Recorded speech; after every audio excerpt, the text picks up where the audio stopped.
This video is for 7th grade. We're starting 1-point perspective. I'd like you to find a pencil, a ruler, and I'd like you to find your manila paper, that's that tan paper in your bag. I'll be using white so it's easier to see on my video. So at this point, you should have read through the 1-point perspective information and read through the vocabulary. We're going to set up some basic 1-point perspective. That way when you come on Thursday, we can do more complicated activities. In the middle of your paper, I want you to draw a line across. This is our horizon line. I'm going to go ahead and label it horizon line. In the middle, place a dot, and I want you to label it vanishing point.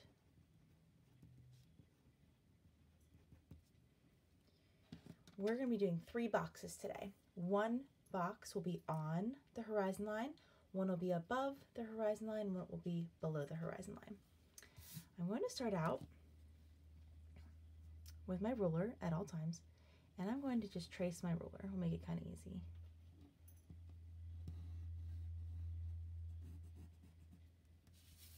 Come back here. Okay. So my box is on the horizon line.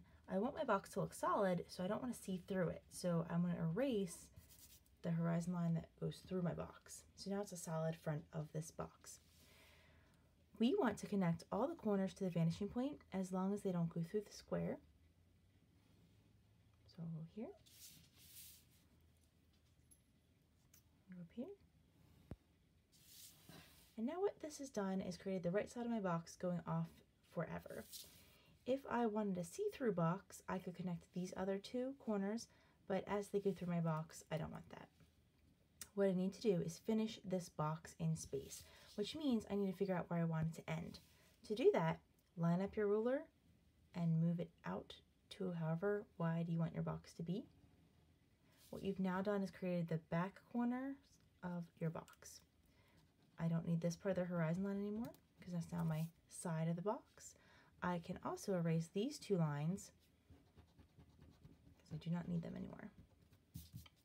So I have a box that looks like it goes off in the distance. For my box below the horizon line, I'll go ahead and draw my box again. Always use your ruler for everything, please. I'm going to connect all the corners that don't go through my box to that vanishing point. 1, 2, 3.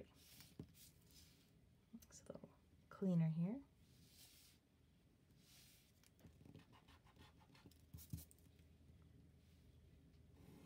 Okay.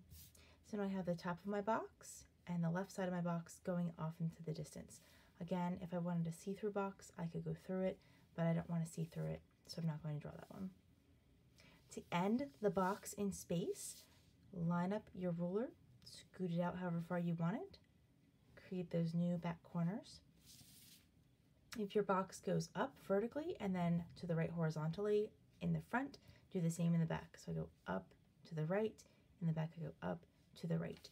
Line up your ruler, gently scoot it up until you get to that back corner and draw across. Now I can erase these lines.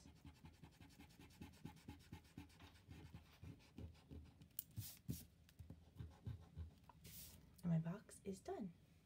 The last one we're going to do is above the horizon line. Same thing.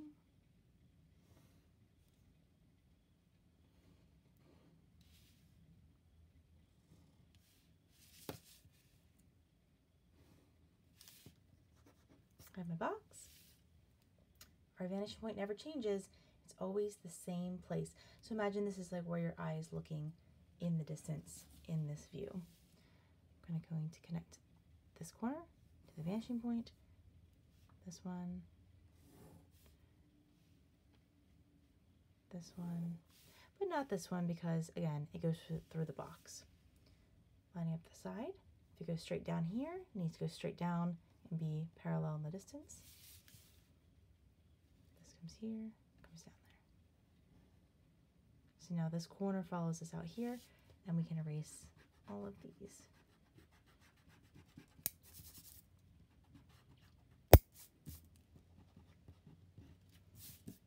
All right, so now we have 1, 2, 3 boxes from 3 different positions, all going to the same vanishing point, creating 3D effects. Thanks for watching.